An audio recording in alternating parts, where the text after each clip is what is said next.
Because trade connects and connections unite, the world is such a small place after all. To test this hypothesis, we are on a world tour interviewing ambassadors of every nation. We will talk about trade, business, entrepreneurship, and the mindset of the government and citizens. Now, if I had to go on a world tour, I would be on a yellow caravan. So, every ambassador we set a playdate with will be playing some Lego with us.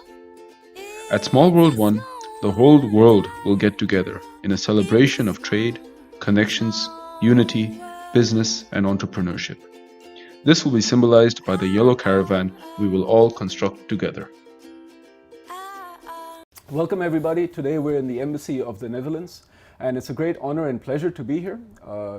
You should know that I'm wearing orange today because the Netherlands, Holland, is the country that I support in every World Cup. So knowing that a little bit about we can use all the support, huh? Yeah. So knowing that about myself, a little bit about you, Madam Ambassador. Thank you very much. My name is Mariam van den Heuvel, and I came to Belgium 3.5 years ago as ambassador of the Kingdom of the Netherlands. And I had already worked in Belgium and lived in Belgium, but that was in a different capacity as I was working for the European institutions. Being an ambassador in Belgium, in a neighboring country, is really extremely interesting because of the very strong ties that we have as neighboring countries. So it's never a dull moment. We have many issues that we deal with, from the political to the economic to the cultural, working together in UN and the EU. So there is in fact no field of the diplomatic work that we do not deal with here in this embassy. So it's a great pleasure being an ambassador to Belgium. Awesome. What we want to focus on in this interview is entrepreneurship and business, right? So being such an important trading partner, where there's so much important bilateral trade happening, how would you explain what you do as an ambassador to a 7 or 8-year-old in a very crystallized, simple way? Okay. Well, that's always most difficult. Huh? The younger the audience is, huh? the more clear you have to be in explaining what you do. Well, you already said it, we are very important trading partners. In fact, the Netherlands and Belgium are each other's second trading partner. So our first trading partner as Netherlands is Germany, but after Germany it's Belgium. This means that we export more to Belgium than to any other country in the EU, or even more to Belgium than to the US or China. And what is our role as embassy? Well, we have a very active economic department who is reaching out to the business community to give them information about the market in Belgium. And that can vary from information on new laws, or on where do you have to go if you are active, your business is active in agro-food, or on innovation in, let's say, in the technical sector. So we try to direct our business community, the Dutch business community that is interested in Belgium. We help them to direct them to the right counterparts. We give them information about the market. And one thing that is perhaps also interesting for let's say the people who are not working, who are not from the Netherlands, is that we give them also training about how to do business in Belgium. As neighboring countries, one could think, well, with the north of the country, we even share the same language, we are neighboring countries, we must have the same culture, but in fact it's not true. In fact, we really need to guide our business community. We have courses in how doing business in Belgium, and that can vary, like how do we negotiate on trade contracts. And one of the main differences is that in the Netherlands we are a little bit more direct than in other countries, including Belgium. And in Belgium it's much more important, before you sign a contract, to invest in the relationship with your counterpart. So these are all kinds of tips that we give to the Dutch business community so that they can become successful here in Belgium. All right, so it's the steps of training, getting them through the doors of the right places that they need to be. So it's, Yeah, it's the and to connections give and the them- training. And to give them the right information about legislation, Right. which is important in a country like Belgium, where you have all kinds of rules and legislation depending on where your business is going to be established. In Wallonia, there are different kinds of rules or different kinds of, let's say, agencies that you have to deal with compared to Flanders. So we help these businesses to find their way. Working with a lot of businesses from the Netherlands in my business as Yeah. well, such as ABN AMRO Bank, who we've been banking with for the past 3 generations. I've always found them to be very efficient, effective, and practical. And from the business community, these are 3 characteristics which are extremely important. But I also felt that this is very much ingrained in the mentality. Can you give your vision on that a little bit? Yes, I think, well, knowing that we are a small country with very few natural resources, so this means that from long time ago we have always had to be very innovative, use our human capital, develop our knowledge, and to explore new horizons.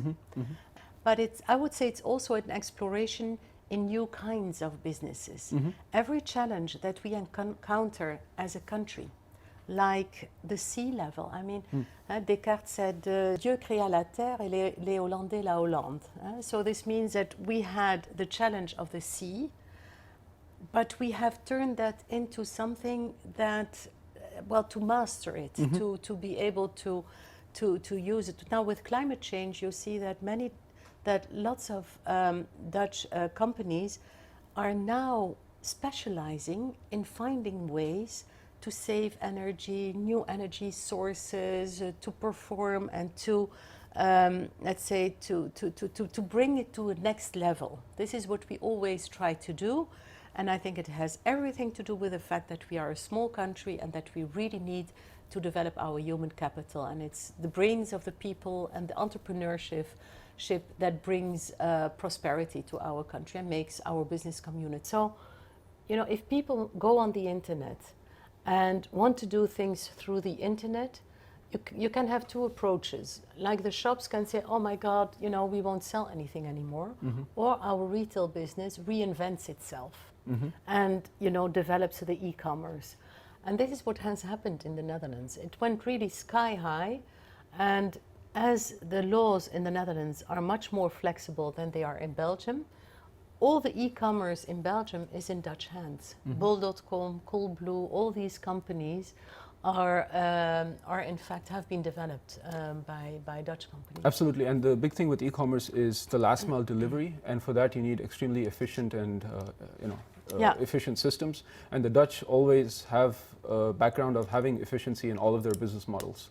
That's why I personally feel that the Dutch are much more advanced in e-commerce.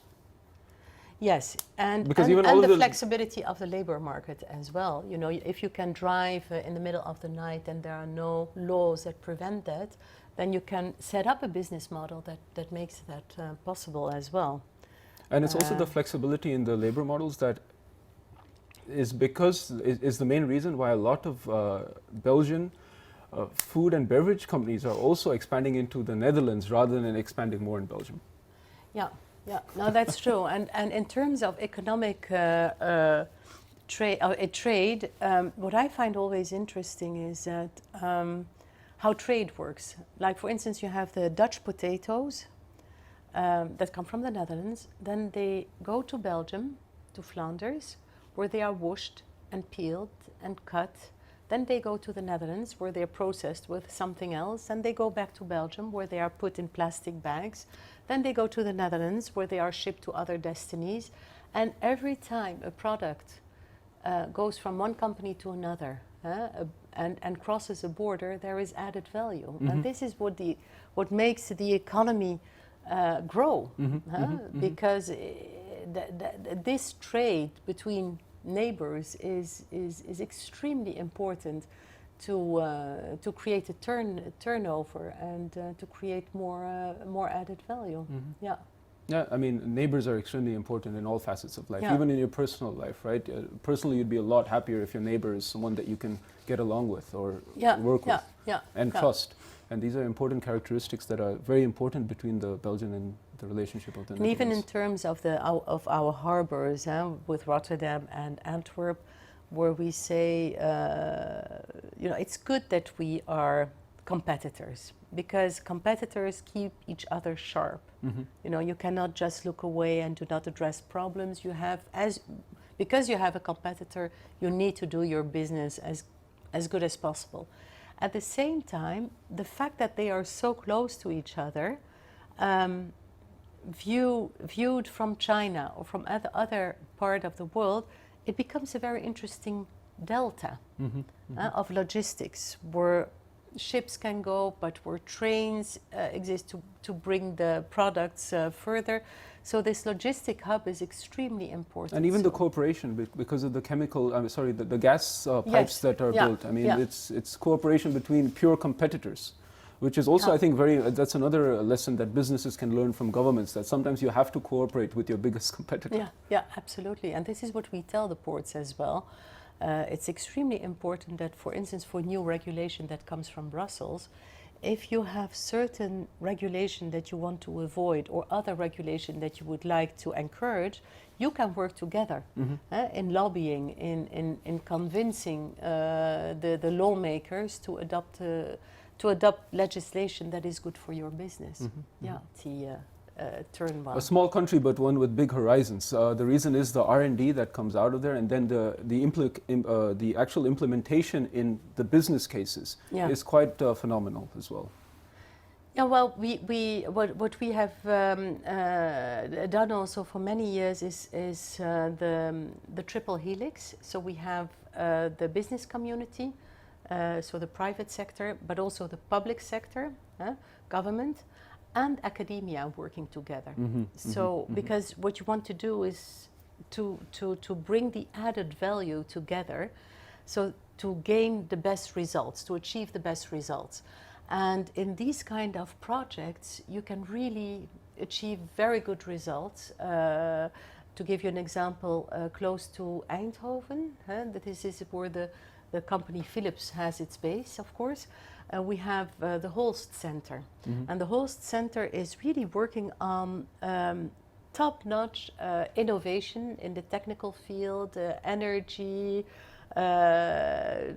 like self-driving cars, but it goes much further than that. 3D printing, and this is possible because you combine forces. You combine the private sector, the public sector, and the brains, academia.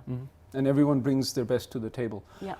Now, there is a lot that governments learn from businesses, right? From the best practices of businesses. But what is it about the government from the Netherlands that businesses can learn from the best practices of them? I think that we are in a way quite similar. Our government, whether it's working in the economic field or political field, we are always a government that is open to cooperation. Okay. There also we try to broaden our horizons.